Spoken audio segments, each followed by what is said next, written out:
Hello students, इस lecture में मैं आपके साथ पी ब्लॉक एलिमेंट्स चैप्टर से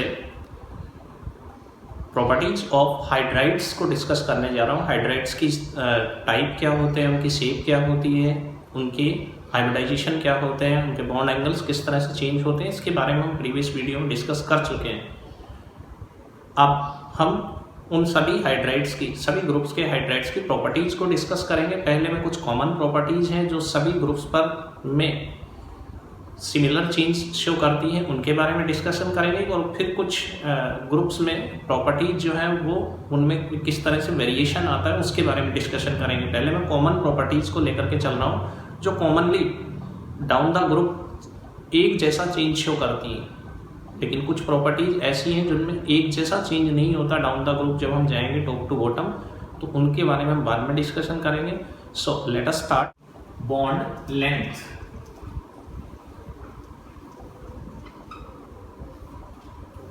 अब मैं कौन सी बॉन्ड लेंथ की बात कर रहा हूं? मैं बात कर रहा हूं EH बॉन्ड लेंथ की। EH, what is E? E for element of a particular group in P block. किसी भी ग्रुप की जिसकी हम बात करेंगे उस ग्रुप का एलिमेंट होगा E। And H for hydrogen. जैसे जैसे हम किसी भी ग्रुप में टॉप टू बॉटम, ऊपर से नीचे की तरफ जाएंगे, down the group always EH bond length will increase. In each group of P block EH bond length of hydrides will increase down the group. तो फाइंड क्या है अपना? Down the group EH bond length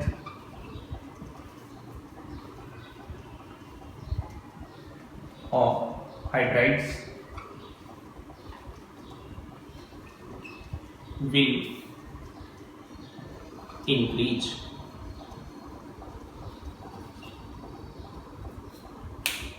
क्या होगा? EH bond length increase होगी। Reason? Due to increasing size of central atom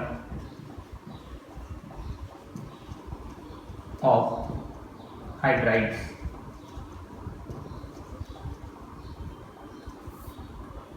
EH bond length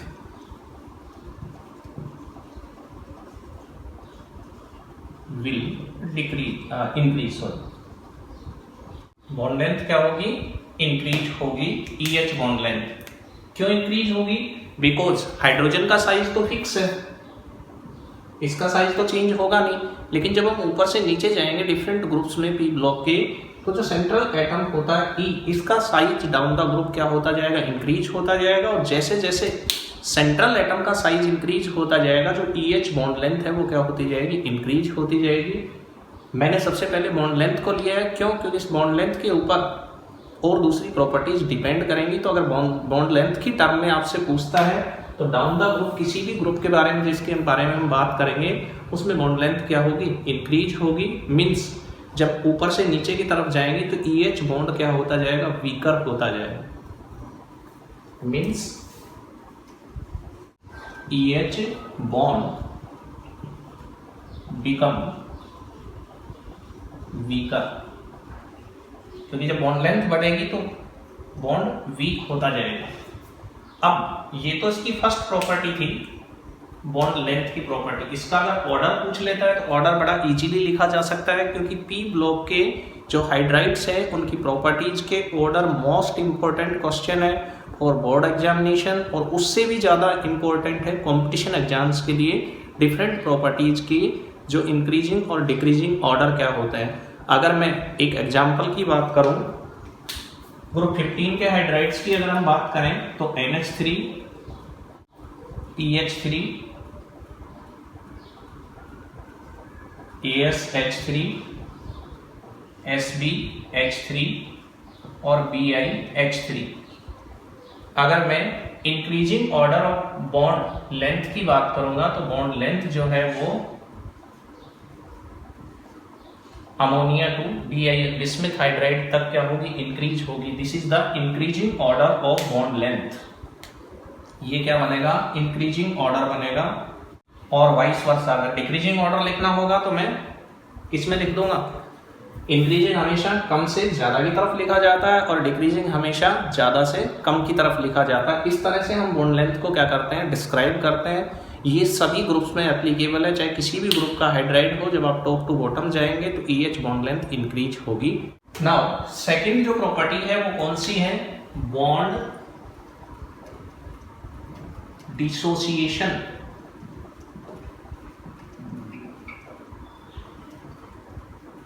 enthalpy of EH bond. EH bond की bond dissociation enthalpy जो है उस पर क्या इफेक्ट होगा, डाउन द ग्रुप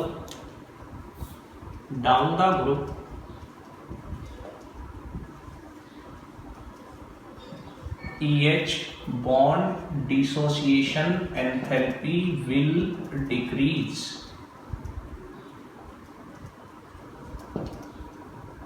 ये इंपॉर्टेंट चीज है, bond dissociation enthalpy down the group क्या होगी, डिक्रीज होगी, जो EH बॉन्ड डिसोसिएशन एंथैल्पी है। रीजन अभी हमने बात की थी किसकी, बॉन्ड लेंथ की। Bond length down the group increase होती है। जब बॉन्ड लेंथ इंक्रीज होगी मींस E और H के बीच की लेंथ बढ़ेगी, एलिमेंट और हाइड्रोजन के बीच की हाइड्राइड्स में, तो बॉन्ड क्या होता जाएगा, वीकर। मैंने बताया भी था आपको, बॉन्ड बिकम वीकर। और जितना बॉन्ड वीक होगा उसको डिसोसिएट करने के लिए, उसको तोड़ने के लिए उतनी एनर्जी कम देनी पड़ेगी। Therefore down the group bond dissociation enthalpy सभी ग्रुप्स के अंदर क्या होगी, डिक्रीज होगी।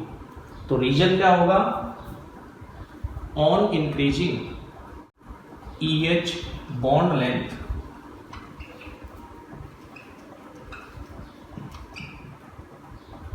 EH bond become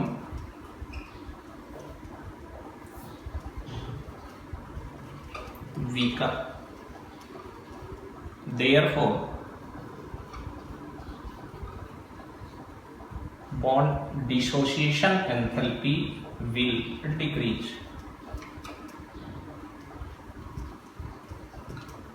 मीन्स हम यहां पर ये कह सकते हैं कि जो बॉन्ड डिसोसिएशन एंथैल्पी होगी वो इनवर्सली प्रोपोर्शनल होगी किसके, बॉन्ड लेंथ। अगर बॉन्ड लेंथ बढ़ेगी तो बॉन्ड डिसोसिएशन एंथैल्पी डिक्रीज होगी, और अगर बॉन्ड लेंथ कम होगी तो बॉन्ड डिसोसिएशन एंथैल्पी इंक्रीज होगी। यहां पर भी मैं आपको एक एग्जांपल से समझा रहा हूं, and this is most important question. Bond dissociation enthalpy का जो ऑर्डर है वो सभी ग्रुप्स में इंपॉर्टेंट है, और सभी ग्रुप्स पर सेम ट्रेंड एप्लीकेबल होता है कि ऊपर से नीचे की तरफ जाएंगे तो EH बॉन्ड लेंथ बढ़ेगी, जिससे EH बॉन्ड वीक हो जाएगा, और EH बॉन्ड वीक हो जाएगा तो बॉन्ड डिसोसिएशन एंथैल्पी डिक्रीज होगी। देयरफॉर अगर मैं ऑर्डर की बात करूं तो अगेन मैं 15th ग्रुप लेकर के चल रहा हूं,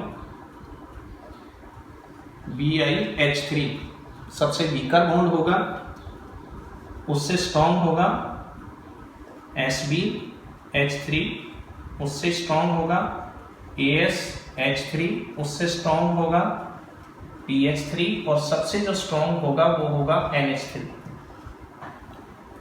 यानी Bi और H के बीच में जो बॉन्ड होगा उसकी लेंथ सबसे ज्यादा होगी, उसकी बॉन्ड डिसोसिएशन एंथैल्पी सबसे कम होगी, और नाइट्रोजन और हाइड्रोजन के बीच में जो NH बॉन्ड बनेगा उसकी बॉन्ड लेंथ कम रहेगी, बॉन्ड डिसोसिएशन एंथैल्पी सबसे ज्यादा होगी। मीन्स सबसे स्ट्रॉन्गर जो बॉन्ड है एलिमेंट और हाइड्रोजन के बीच में वो नाइट्रोजन और हाइड्रोजन के बीच में होगा। ये तो है ग्रुप 15 के लिए। अगर मैं ग्रुप 16 की बात करूं, ये ग्रुप 15 हो गया। ग्रुप 16 की अगर हम बात करें तो ग्रुप 16 के अंदर क्या होगा, order H2Te, H2, Ste, H2S और H2O, ये ऑर्डर होगा। ये सब इंक्रीजिंग ऑर्डर लिखे हैं मैंने। अगर ग्रुप 17 की बात करें तो ग्रुप 17 में Hi, HBr, HCl and then HF, ये ऑर्डर होगा। ये बॉन्ड डिसोसिएशन एंथैल्पी के इंक्रीजिंग ऑर्डर है। अगर डिक्रीजिंग लिखना हुआ तो हम क्या लिखेंगे, इसका जस्ट ऑपोजिट, ये इंक्रीजिंग ऑर्डर।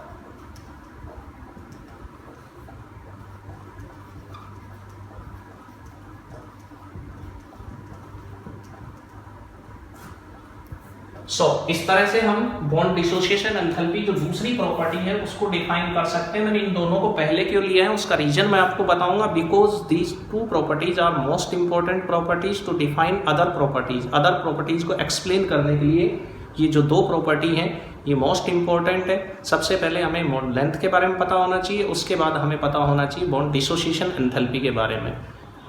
तो ये ऑर्डर्स किस तरह से लिखे जाएंगे मैं आपको वापस रिपीट करके बता रहा हूँ। The most important thing is order. Properties के जो ऑर्डर हैं ये इनके जो एप्लीकेशन है ये इतनी इंपॉर्टेंट है कि बोर्ड एग्जामिनेशन में इनमें से कम 2 क्वेश्चन आते हैं और कॉम्पिटिशन एग्जाम्स में कहीं से भी क्वेश्चन आ सकता है हाइड्राइड्स में से। हाइड्राइड्स का जो टॉपिक है वो मोस्ट इंपॉर्टेंट है हर तरीके के कॉम्पिटिशन एग्जाम्स के लिए, चाहे आप 12th के बाद किसी भी तरह का कॉम्पिटिशन एग्जाम दें आपको ये क्वेश्चंस मिलेंगे ही मिलेंगे, इसके बिना पी ब्लॉक अधूरा है। नेक्स्ट तीसरी प्रॉपर्टी मैं यहां पर ले रहा हूं रिड्यूसिंग नेचर। रिड्यूसिंग नेचर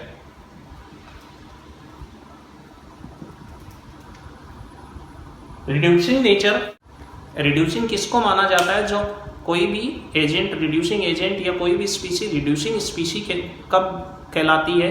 जब वो अपने पास वाली दूसरी स्पीसी को क्या करे? रिड्यूस करे, खुद ऑक्सीडाइज हो और अपने पास वाले को क्या करे?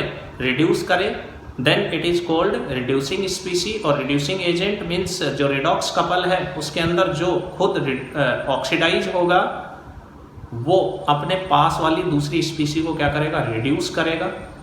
तो जिसको रिड्यूस करेगा उसका रिडक्शन होगा और खुद का क्या होगा? ऑक्सीडेशन होगा। और जिसका ऑक्सीडेशन होगा वो रिड्यूसिंग कहलाएगा और जिसका रिडक्शन होगा वो क्या कहलाएगा? ऑक्सीडाइजिंग एजेंट कहलाएगा। अब जो पी ब्लॉक के एलिमेंट्स होते हैं इनके अंदर रिड्यूसिंग प्रॉपर्टीज होती है। मीन्स इनकी रिड्यूसिंग प्रॉपर्टीज को किस तरह से डिफाइन किया जाता है? इनकी हाइड्रोजन रिलीज करने की टेंडेंसी। क्योंकि आपने पढ़ रखा है 10th क्लास में कंसेप्ट आ जाता है कि रिड्यूसिंग और ऑक्सीडाइजिंग एजेंट क्या होते हैं। जो हाइड्रोजन देने की टेंडेंसी रखता है वो क्या कहलाता है? Reducing agent. क्योंकि जब वो हाइड्रोजन रिलीज करेगा तो वो हाइड्रोजन किसी दूसरे के साथ जाकर के जुड़ेगा। तो जो हाइड्रोजन देने वाला होता है उसका खुद का ऑक्सीडेशन होता है और जिसके साथ हाइड्रोजन जाकर के जुड़ेगा उसका क्या होगा? रिडक्शन। तो एजेंट वो होता है जो अपने पास वाले को कंपेल करता है, किसके लिए? ऑक्सीडाइज या रिड्यूस होने के लिए। अगर कोई एजेंट ऐसा है जो अपने पास वाली दूसरी स्पीशी को रिडॉक्स रिएक्शन में रिड्यूस होने के लिए कंपेल करता है तो क्या कहलाएगा? Reducing agent. और अगर ये एजेंट ऐसा है जो अपने पास वाली स्पीशी को ऑक्सीडाइज होने के लिए कंपेल करता है तो फिर ये एजेंट कौन सा कहलाएगा? Oxidising agent. जो हाइड्राइड्स होते हैं पी ब्लॉक के हर ग्रुप के वो रिड्यूसिंग एजेंट माने जाते हैं और उनकी जो रिड्यूसिंग प्रॉपर्टीज हैं वो डाउन द ग्रुप इंक्रीज होती है। So down the group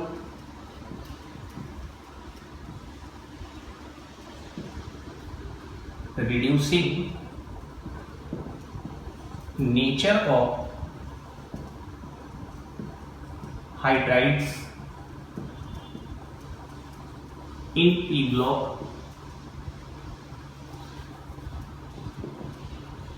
P block will increase। जैसे जैसे ऊपर से नीचे जाएंगे जो रिड्यूसिंग नेचर है वो क्या होगी? इंक्रीज होगी hydrides.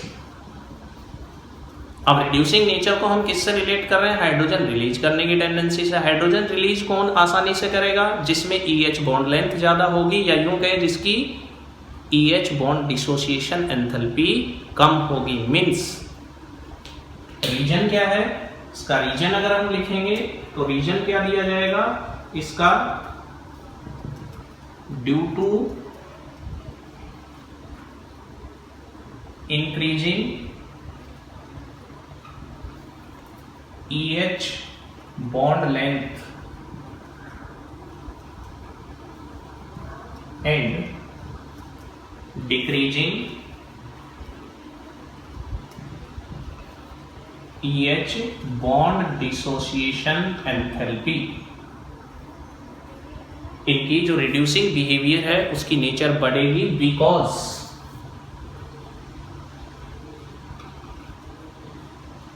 in these conditions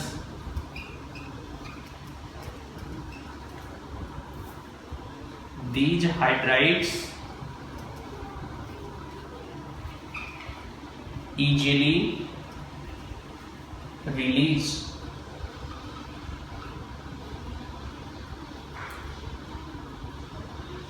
hydrogen. Easily क्या करेंगे, हाइड्रोजन को रिलीज कर देंगे, जिससे इनका reducing behaviour top to bottom क्या होगा, इंक्रीज होगा। अब आपको क्लियर हो गया होगा कि मैंने बॉन्ड लेंथ और बॉन्ड डिसोसिएशन एंथैल्पी को पहले डिस्कस क्यों किया है, क्योंकि उनके बेसिस पर हम रिड्यूसिंग बिहेवियर को बहुत इजीली क्या कर सकते हैं, एक्सप्लेन कर सकते हैं। अब बॉन्ड लेंथ और बॉन्ड डिसोसिएशन एंथैल्पी से रिड्यूसिंग बिहेवियर किस तरह से रिलेट किया जाता है, reducing nature is directly proportional to EH bond length. Bond length बढ़ेगी तो रिड्यूसिंग बिहेवियर बढ़ेगा, inversely proportional to bond dissociation enthalpy. क्योंकि बॉन्ड लेंथ ज्यादा होगी तो बॉन्ड डिसोसिएशन एंथैल्पी कम होगी, या यूं कहें कि जब बॉन्ड डिसोसिएशन एंथैल्पी कम रहेगी तो रिड्यूसिंग बिहेवियर हाइड्राइड्स का ज़्यादा होगा। और रिड्यूसिंग बिहेवियर को हम किससे रिलेट कर रहे हैं, हाइड्राइड्स के हाइड्रोजन को रिलीज करने की टेंडेंसी से। जितना आसानी से हाइड्रोजन को रिलीज करेगा हाइड्राइड, वो उतना अच्छा रिड्यूसिंग एजेंट होगा। EH बॉन्ड लेंथ बढ़ने से हाइड्रोजन को रिलीज करने की टेंडेंसी बढ़ जाएगी और वो अच्छा रिड्यूसिंग एजेंट कहलाएगा। 15th ग्रुप के अंदर, 16th ग्रुप में, 17th ग्रुप में most of the most important जो है एप्लीकेशन है रिड्यूसिंग बिहेवियर के क्वेश्चंस हैं। 15th ग्रुप में मोस्ट इंपॉर्टेंट क्वेश्चन है BiH3 is strongest reducing agent among hydrides of group 15। 16 के अंदर H2T is strongest reducing agent. Polonium की हम बात नहीं कर रहे हैं यहाँ पर रेडियो एक्टिव होने की वजह से, तो 16th ग्रुप में H2T स्ट्रॉन्गेस्ट रिड्यूसिंग एजेंट होगा। 17th ग्रुप में मोस्ट इंपॉर्टेंट क्वेश्चन है HI is strongest reducing agent among all hydrogen halides. So इसके जो एप्लीकेशन है वो भी मोस्ट इंपॉर्टेंट है। मीन्स इन तीन प्रॉपर्टीज के अंदर सबसे इंपॉर्टेंट जो प्रॉपर्टीज है, या मैं यूं कहूँ कि हाइड्राइड्स की प्रॉपर्टीज में जो मोस्ट इंपॉर्टेंट प्रॉपर्टी है वो इनका रिड्यूसिंग बिहेवियर है। रिड्यूसिंग बिहेवियर का ऑर्डर किस तरह से लिखा जाता है, या उससे रिलेटेड क्वेश्चंस कि दो को कंपेयर करवा ले कि एक कम रिड्यूसिंग है दूसरा ज़्यादा रिड्यूसिंग है, तो सभी के अंदर आपको यही रीजन देना है कि जो ज़्यादा रिड्यूसिंग होगा उसकी बॉन्ड डिसोसिएशन एंथैल्पी कम होगी और EH बॉन्ड लेंथ ज़्यादा होगी, और जो कम रिड्यूसिंग होगा उसकी बॉन्ड डिसोसिएशन एंथैल्पी ज़्यादा होगी और EH बॉन्ड लेंथ कम रहेगी। नाउ ऑर्डर, अगर मैं ऑर्डर की बात करूं तो मैं फिर ग्रुप 15 को लेकर के चल रहा हूं, क्योंकि ये 15 ये ग्रुप 14 पर भी एप्लीकेबल है, 15 पर भी एप्लीकेबल है, 16 पर भी एप्लीकेबल है, 17 पर भी एप्लीकेबल है। तो मोस्ट इंपॉर्टेंट है ग्रुप 15, 16 और 17 के लिए। ऑर्डर ग्रुप 15 के अंदर अगर हम बात करें रिड्यूसिंग बिहेवियर का, तो ये इंक्रीजिंग ऑर्डर होता है।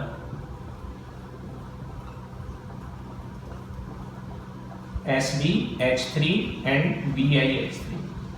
स्ट्रॉन्गेस्ट रिड्यूसिंग एजेंट होता है BiH3, strongest among all hydrides of group 15। मैं ग्रुप 16 की अगर मैं बात करूं ऑर्डर, तो group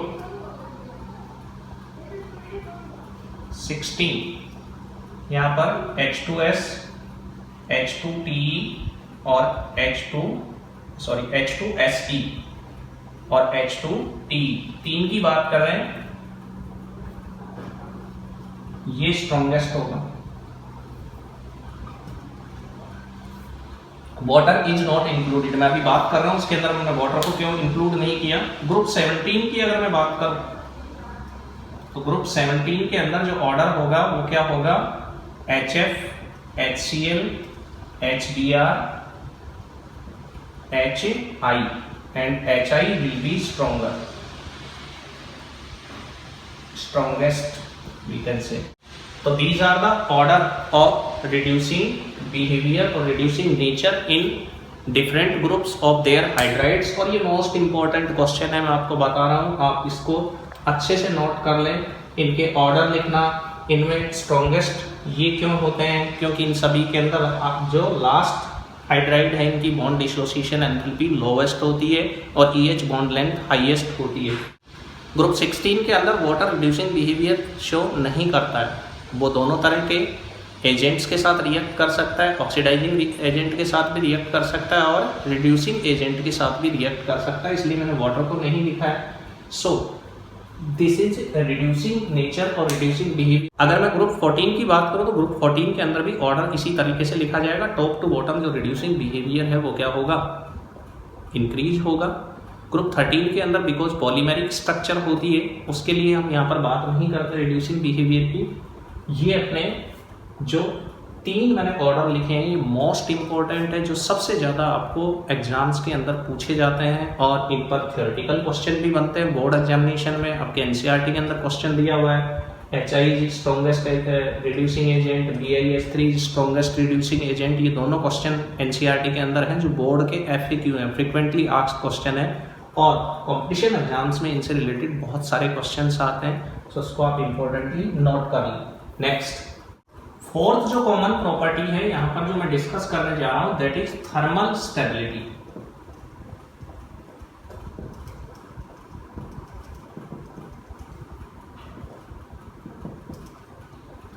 what is thermal stability?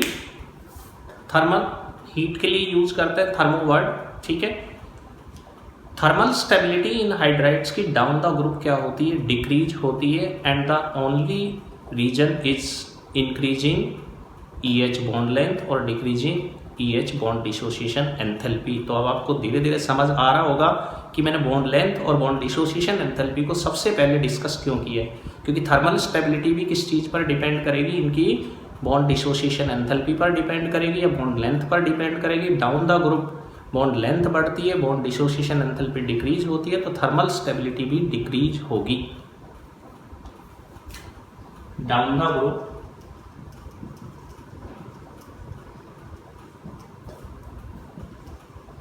thermal stability will decrease of hydrides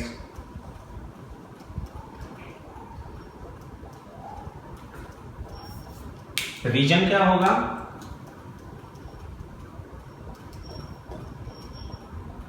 due to increasing EH bond length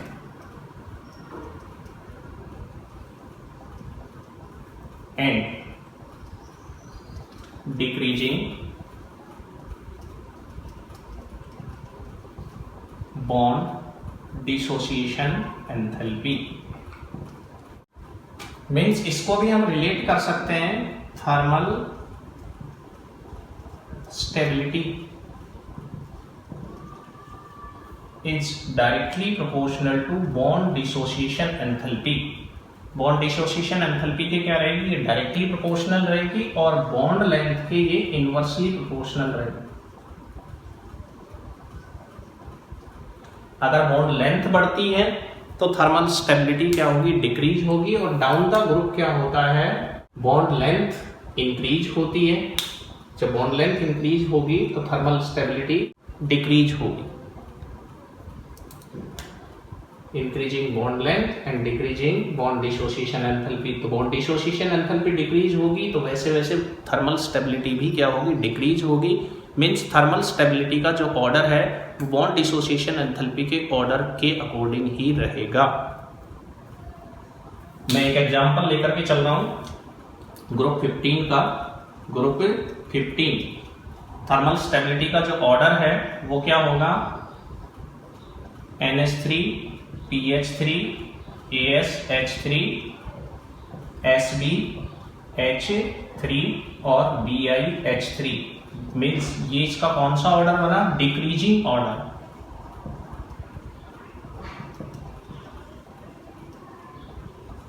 क्यों डिक्रीजिंग ऑर्डर है, क्योंकि डाउन द ग्रुप जब हम जाएंगे तो बॉन्ड लेंथ बढ़ रही है, तो बॉन्ड लेंथ बढ़ेगी तो थर्मल स्टेबिलिटी डिक्रीज होगी, और बॉन्ड डिसोसिएशन एंथैल्पी डिक्रीज हो रही है तो थर्मल स्टेबिलिटी का जो ऑर्डर है वो ग्रुप 15 के लिए आप इस तरह से लिख सकते हो।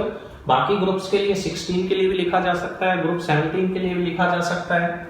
ग्रुप 16 के लिए अगर हम इसको लिखेंगे तो 16 के केस में क्या आ जाएगा, H2O H2S, then H2Se, then H2T। Group 17 के केस में HF, उससे कम HCl, उससे कम HBr और सबसे कम किसकी होगी? HI की थर्मल स्टेबिलिटी होगी। इसी तरह से अगर ग्रुप 14 की बात करें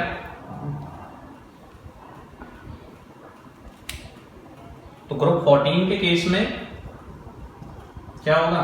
CH4, SiH4, GeH4, SnH4 और PbH4।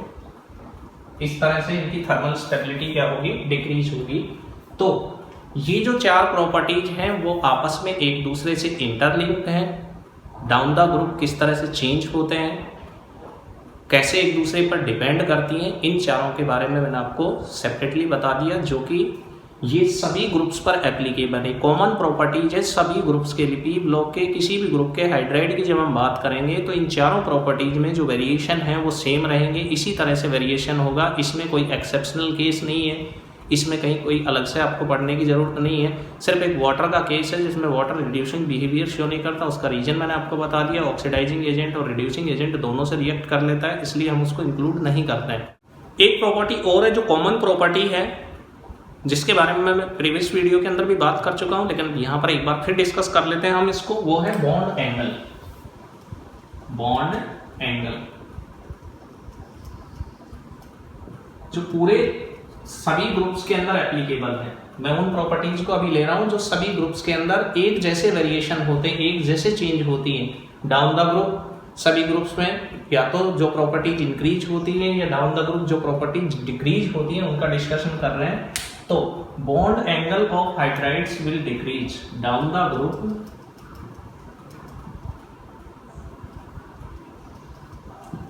HEH bond angle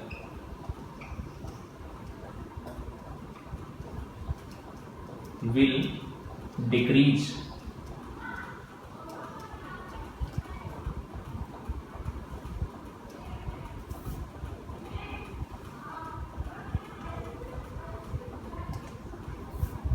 in hydrides. Region decreasing electron negativity and increasing size of central atom.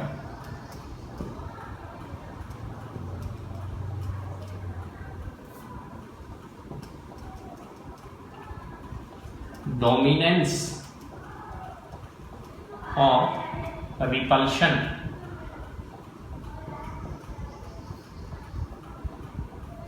between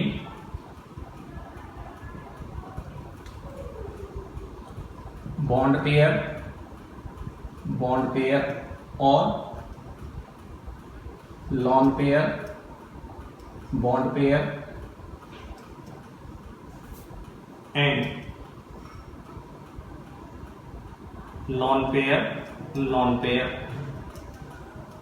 will increase, which will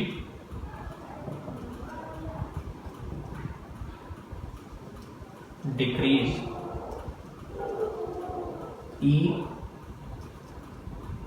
HEH bond angle.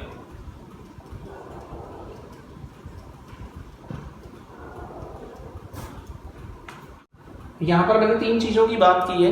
एक है decreasing electron negativity, central atom की electron negativity decrease होती है। Down the group size उसका increase होता है, जिससे क्या होगा?